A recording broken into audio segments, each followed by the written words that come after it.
Un encuentro con su palabra, porque secase la hierba, marchitase la flor, mas la palabra de Dios permanece para siempre. Con ustedes, el doctor José Ricardo Arias Quintero.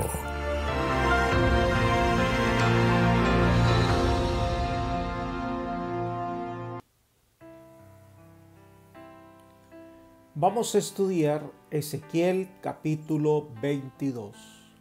Para ello vamos a pedir la bendición de nuestro Dios. Oremos. Querido Señor, en este momento especial queremos solicitarte que tú nos acompañes al hacer este recorrido espiritual, estudiando tu palabra revelada a través del profeta Ezequiel. Esperamos que el mensaje de hoy pueda llegar a lo profundo de nuestro corazón y transformar nuestra vida. Bendícenos, Señor, para que podamos llegar a tener esa fe, esa confianza en ti y podamos de esta manera compartir el mensaje de salvación con otros. Acompáñanos en el estudio de tu palabra, pues lo pedimos todo en el nombre de Jesús. Amén. El capítulo 22 de Ezequiel es una denuncia de la corrupción de Judá y en especial de la gente y los líderes que viven en Jerusalén. Líderes que fueron puestos para guiar a la nación por el camino de la fidelidad a Dios y resulta que en vez de hacer esta tarea fielmente, se fueron tras el pecado y la corrupción, la idolatría y las prácticas abominables, guiando al pueblo a la destrucción. El profeta quiere demostrar con hechos concretos que Jerusalén merece el más severo castigo divino, ya que se está ultrajando a la justicia divina con toda clase de abominaciones y crímenes. Este capítulo podemos dividirlo en 3 secciones. La primera sección son los versículos 1 al 16 y es una lista de los pecados de Jerusalén. Leamos los versículos 1 y 2.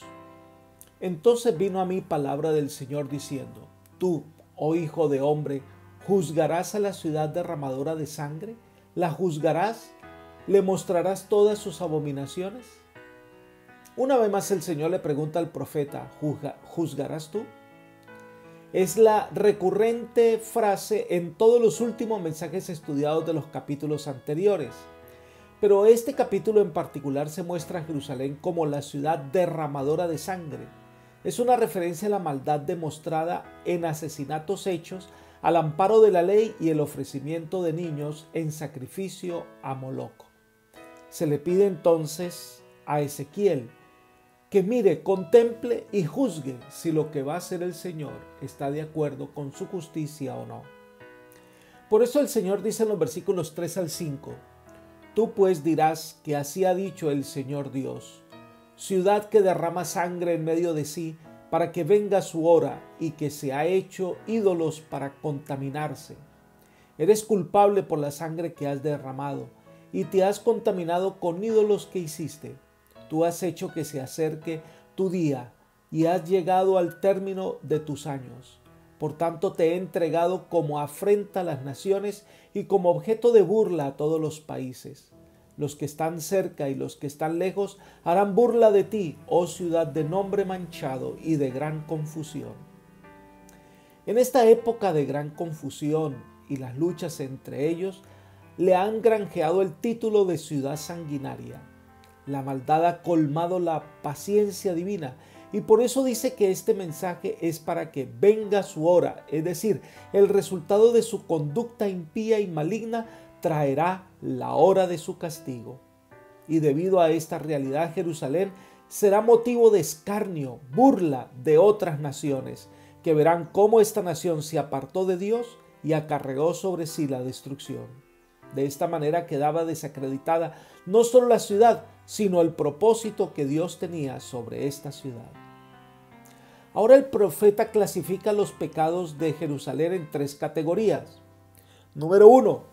Los pecados de crueldad y profanación, que está entre los versículos 6 al 8. Pero leamos el versículo 8, donde se habla de la profanación. Menosprecias mis cosas sagradas y profanas mis sábados. Con esto muestran que la crueldad con la que han actuado ha sido el resultado de dejar las cosas sagradas, de dejar de caminar por los senderos y por los mandatos que el Señor ha determinado. Los segundos pecados son los pecados de idolatría, incesto y lascivia. Es decir, no solamente se entregan a profanar el nombre de Dios, sino a actuar de una manera terrible y una manera que demuestra lo bajo que han caído. Leamos el versículo 11. En ti está el hombre que comete abominación con la mujer de su prójimo, el que contamina pervertidamente a su nuera y el que mancilla a su hermana, hija de su padre. La idolatría los condujo por el camino de la maldad y de la perversión. Prácticas inmorales y prohibidas para los hijos de Dios ahora son el pan de cada día. La tercera lista de pecados que se menciona son los pecados de avaricia y codicia. Leamos el versículo 12. En ti reciben soborno para derramar sangre, cobras usura e intereses y te aprovechas de tu prójimo con extorsión. Te has olvidado de mí, dice el Señor Dios. Estos son una enumeración de por lo menos 17 faltas graves que en Jerusalén es lo que ha traído la indignación de parte de Dios y por eso el castigo sobre esta ciudad es inminente. El castigo que consiste en el cautiverio y el Señor los dispersará por todas las naciones de la tierra. Leamos el versículo 16. Y por ti misma serás degradada a la vista de las naciones y sabrás que yo soy Jehová. Es debido a su maldad, debido a su pecado, debido a su infidelidad, que vendrán estas consecuencias terribles sobre Israel, en especial sobre su capital Jerusalén. Y todo el mundo sabrá que lo que sufre Israel es un castigo directo de Dios debido a su maldad.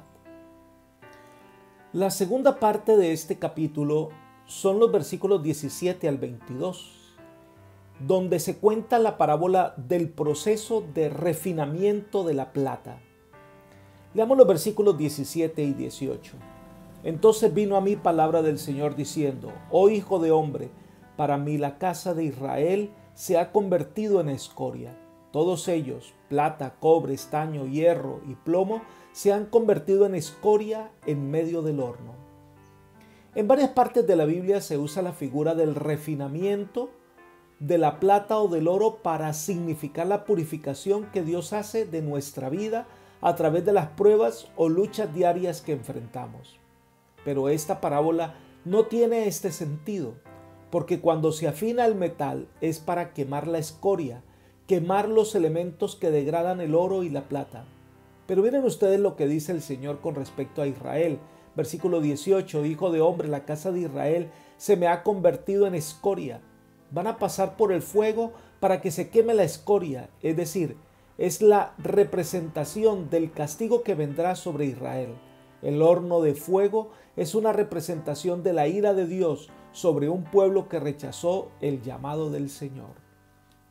Sigamos con los versículos 19 al 22.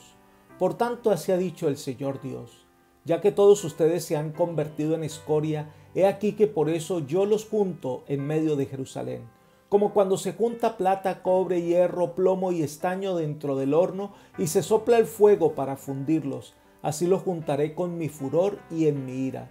Allí los colocaré y los fundiré, los reuniré y soplaré sobre ustedes con el fuego de mi ira y serán fundidos dentro de ella. Como se funde la plata dentro del horno, así serán fundidos dentro de ella. Y sabrán que yo, el Señor, he derramado mi ira sobre ustedes. Qué interesante figura con la que se presenta el Señor aquí. La ira de Dios es el fuego, un término apropiado para la destrucción voraz de la ciudad por parte de Babilonia, y este pueblo será refinado mediante la remisión de los que persisten en el pecado. Eso significa también que el propósito de la disciplina divina es ayudar al pueblo a reaccionar en contra del pecado. Está afinando lo que se considera es de valor. No se afina la piedra o se le dedica tiempo a la cizaña. Este pueblo es de valor porque el Señor se dedica a afinarlo. El apóstol Pedro usa esta figura para ilustrar la obra de purificación que hará en su creación cuando Jesús venga a realizar su obra de juicio. Leamos 2 de Pedro capítulo 3, 9 al 14. Dice: el Señor no tarda su promesa como algunos la tienen por tardanza. Más bien es paciente para con todos ustedes, porque no quiere que nadie se pierda, sino que todos procedan al arrepentimiento. Pero el día del Señor vendrá como ladrón. Entonces los cielos pasarán con gran estruendo, los elementos ardiendo serán deshechos, y la tierra y las obras que están en ellas serán consumidas, ya que todas estas cosas han de ser deshechas. ¿Qué clase de personas deben ser ustedes en conducta santa y piadosa, aguardando y apresurándose para la venida del día de Dios? Por causa de este día, los cielos siendo encendidos serán deshechos, y los elementos al ser abrasados serán fundidos. Según la promesa de Dios, esperamos cielos nuevos y tierra nueva en los cuales mora la justicia. Este mundo será purificado del pecado y sus consecuencias. La tierra nueva que vendrá como resultado de esta gran conflagración mundial es una tierra que no tendrá vestigios del mal. El único recuerdo que perdurará por la eternidad es el sacrificio de Cristo en nuestro favor, y que fue la garantía de nuestra redención. La tercera y última sección de este capítulo son los versículos 23 al 31 y contienen otra enumeración de los pecados de Israel, en el cual se indica que todas las clases sociales han pecado. El primer grupo que se presenta en esta lista son los profetas, versículo 25, porque en medio de ella hay una conspiración de sus profetas. Son como un león rugiente que arrebata la presa. Devoran a la gente, se apoderan del patrimonio y de las cosas preciosas y multiplican sus viudas en medio de ellos. Estos falsos profetas llevaron al pueblo a la desobediencia, desacreditaron a los verdaderos mensajeros de Dios a tal punto que la gente no prestaba atención a las advertencias divinas y buscaban su propio enriquecimiento. El Señor nos ha advertido que en estos últimos días habrán muchos falsos maestros que desviarán a la gente del verdadero conocimiento de la palabra de Dios. Jesús advirtió en Mateo 24, 4 y 5 lo siguiente. Respondiendo Jesús les dijo: mirad que nadie os engañe, porque vendrán muchos en mi nombre diciendo: yo soy el Cristo, y a muchos se engañarán. Así que no todo el que dice hablar de parte de Dios viene de parte de Dios. El versículo 11 dice: y muchos falsos profetas se levantarán y engañarán a muchos. Y estos falsos profetas harán grandes señales y milagros que son falsos y que engañan a la gente. Leamos el versículo 24.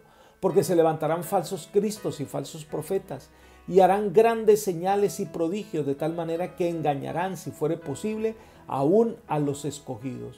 Serán engañados, serán engaños bien elaborados. La única manera de protegernos contra estos falsos mensajeros es conocer el verdadero mensaje de la palabra de Dios. Es confiar más en lo que ella enseña que lo que enseñan los hombres. No debes seguir a alguien ciegamente, necesitamos seguir a Jesús y su palabra revelada. Ella nos muestra el camino que debemos seguir.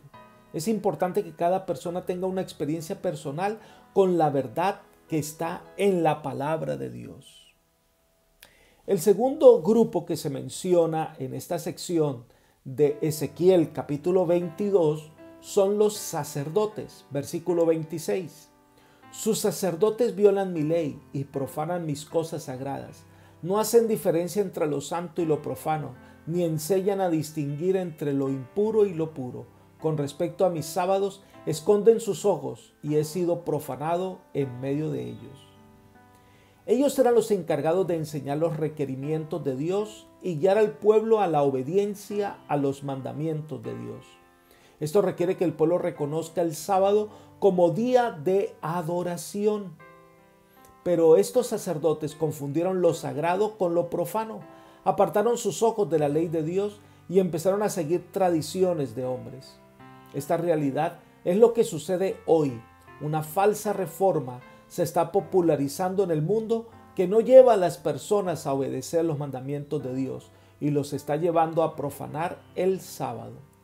Otra vez enfatizamos que la seguridad para el cristiano radica en seguir lo que la palabra de Dios muestra claramente en cada uno de sus párrafos y en cada una de sus enseñanzas. El tercer grupo al que se refiere son los líderes del pueblo, la clase gobernante, los caudillos, las familias importantes de Israel. Leamos el versículo 27. Sus magistrados en medio de ella son como lobos que arrebatan la presa para derramar sangre y destruir las vidas, a fin de conseguir ganancias deshonestas. Estos son hombres malignos que solo desean ganancia. Entonces juntemos todos estos hombres y mezclémoslos en Jerusalén. ¿Qué da como resultado? Confusión total. Y enfatiza que el mensaje de los falsos profetas es lodo suelto. Colocar el fundamento de nuestra fe en el lodo no es el mejor lugar. Por eso debemos aferrarnos a la palabra de Dios, estudiarla con oración, escuchar sus consejos, dejar que ella misma se explique. Pero también se refiere a estos falsos maestros como fieras listas a tomar la presa. Y es lo mismo que se nos presenta en el Nuevo Testamento. Al enemigo de las almas como león rugiente buscando a quien devorar. El enemigo de las almas va a usar todo tipo de engaños para desviar a las personas del camino de la salvación. La situación en Jerusalén era terrible, pero hay algo que entristece más al Señor, y es no encontrar a alguien que pudiera reparar la brecha, alguien que pudiera volver al pueblo por el camino del servicio al Señor. Leamos los versículos 29 al 31.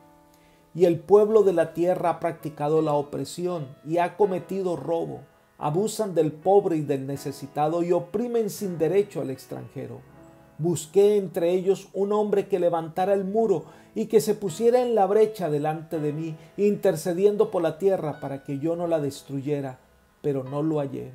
Por tanto, derramaré sobre ellos mi indignación. Con el fuego de mi ira los consumiré. Haré recaer su conducta sobre sus propias cabezas, dice el Señor Dios. Este ahora es una acusación a la gente común de Israel. En sus acciones demuestran que se han alejado de Dios y por eso oprimen a sus semejantes. Se busca entre la ciudad hombres honestos, leales al deber, que santifiquen las cosas sagradas, que hagan bien al prójimo, y no fue hallado. Así que este pueblo eligió también alejarse del Señor. Y por eso Dios, aunque buscaba a quien reparara portillos, es decir, personas dispuestas a hacer la voluntad de Dios, no la encontró.